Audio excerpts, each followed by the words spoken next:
見到都流晒口水啊！想知我哋去咗邊度食，就留意今集美魔女遊天下啦！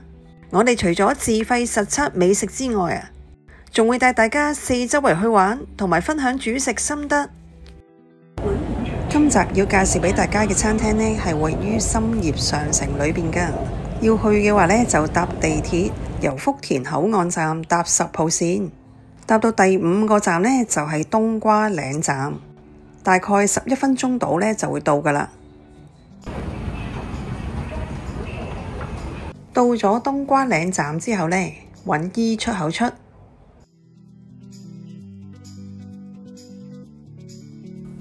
一路跟住指示行，就會嚟到深業上城。當到咗商場之後呢，大家可以搭扶手電梯上 L2嗰層，跟住就會見到善九爺名師潮菜㗎喇。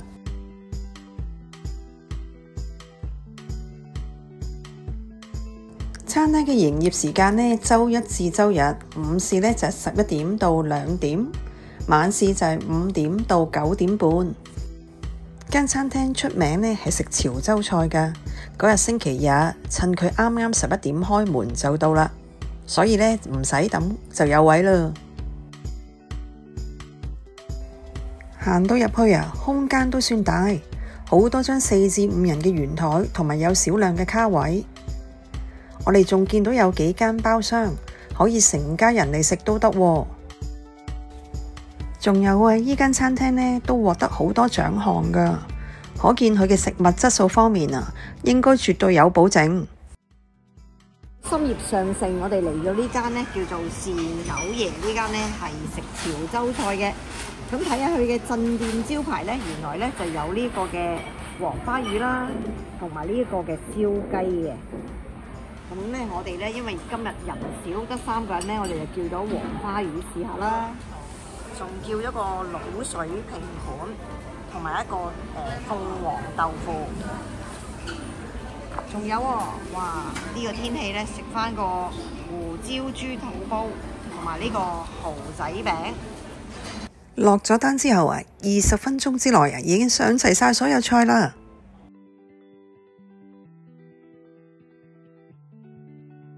首先試下呢個原鍋上嘅鎮店招牌菜潮汕燒黃魚，下邊呢不斷有火 keep 住佢熱辣辣噶。而佢隔離嗰條呢就係餸嘅巨型油炸鬼啦，有我2個手掌咁長。我哋仲諗緊呢條油炸鬼咁大嚿點食好呢？哦，原來店員會將油炸鬼剪開一塊塊放喺個煲裏邊嘅。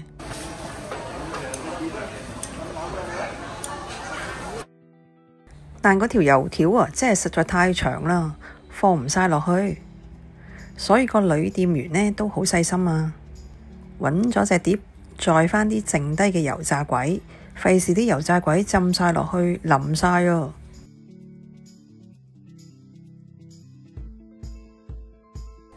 哇，條黃花魚都幾大條喎，啲魚肉都幾嫩滑。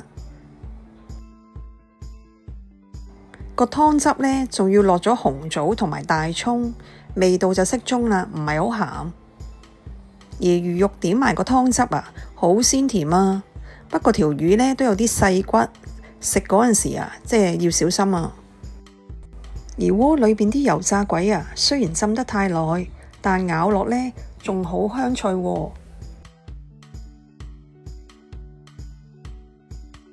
跟住就試下呢個腐竹胡椒豬肚湯啦，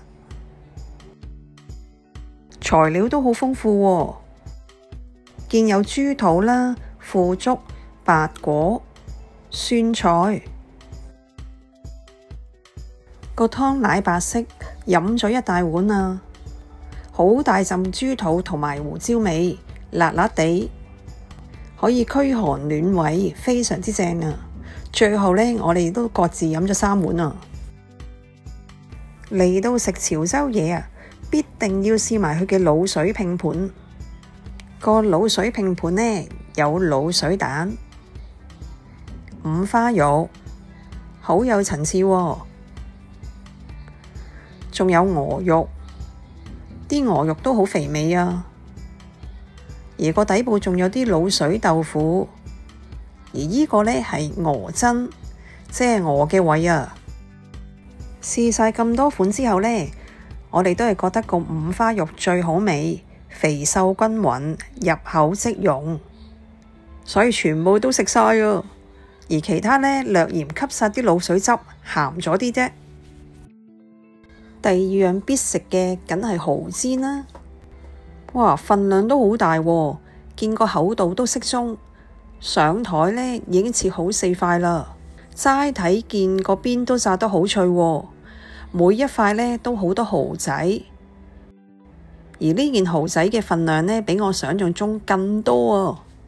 而啲蠔仔仲好大隻，非常嫩滑同埋 juicy 啊。仲有啊，佢好香蛋味啊，點埋個醬料呢，真係非常之惹味㗎。